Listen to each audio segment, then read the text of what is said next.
নমস্কাৰ বন্ধু বান্ধৱীসকল, মোৰ আন এটি ভিডিঅ'লৈ আপোনালোকক সাদৰে স্বাগতম জনালোঁ। এই ভিডিঅ'টিত দুজন অভিনেতাৰ অভিনয়ৰ বিষয়ে আলোচনা কৰিব বিচৰা হৈছে।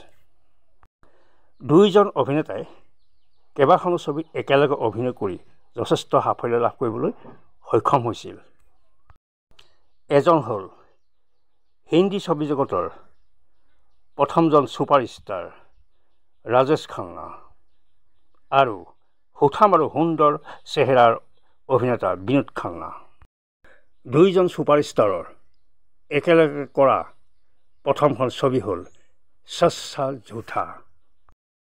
এই ছবিখনত ছুপাৰষ্টাৰ ৰাজেশ খান্নাই দ্বৈত ভূমিকাত অভিনয় কৰিছিল। ছবিখনত নায়িকা আছিল মমতাজ। ৰাজেশ খান্না আৰু বিনোদ খান্নাই অভিনয় কৰা আন এখন ছুপাৰ ডুপাৰ হিট ছবি হ'ল আনমিল সাজনা।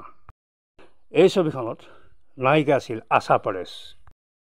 ৰাজেশ খান্না আৰু বিনোদ খান্নাই অভিনয় কৰা আন এখন ছবি হ'ল কুদৰত। এই ছবিখনত ৰাজেশ খান্নাই দুটা জন্মৰ দুজন পৃথক চৰিত্ৰত অভিনয় কৰিছে। ছবিখনত ৰাজকুমাৰ আৰু নায়িকা চৰিত্ৰত হেমা মালিনীক দেখা পোৱা যায়। ৰাজেশ খান্না, বিনোদ খান্না আৰু বৰিষ্ঠ অভিনেতা ধৰ্মেন্দ্ৰৰ অভিনয় কৰা আন এখন ছবি হ'ল ৰাজপুত। এই ছবিখন আছিল মাল্টি ষ্টাৰ থকা এখন ব্যয়বহুল ছবি।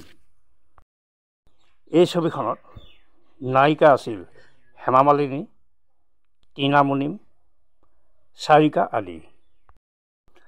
খলনায়কৰ চৰিত্ৰত অভিনয় কৰিছিল ৰঞ্জিত। এয়াই আছিল ছুপাৰষ্টাৰ ৰাজেশ খান্না আৰু বিনোদ খান্নাই একেলগে অভিনয় কৰা কেইখনমান উল্লেখযোগ্য ছবি। ইয়াৰ পাছৰ ভিডিঅ'ত আপোনালোকক আৰু মনোৰঞ্জন দিবলৈ আন কেতবোৰ বিষয় লৈ আপোনালোকৰ ওচৰলৈ আহি আছোঁ।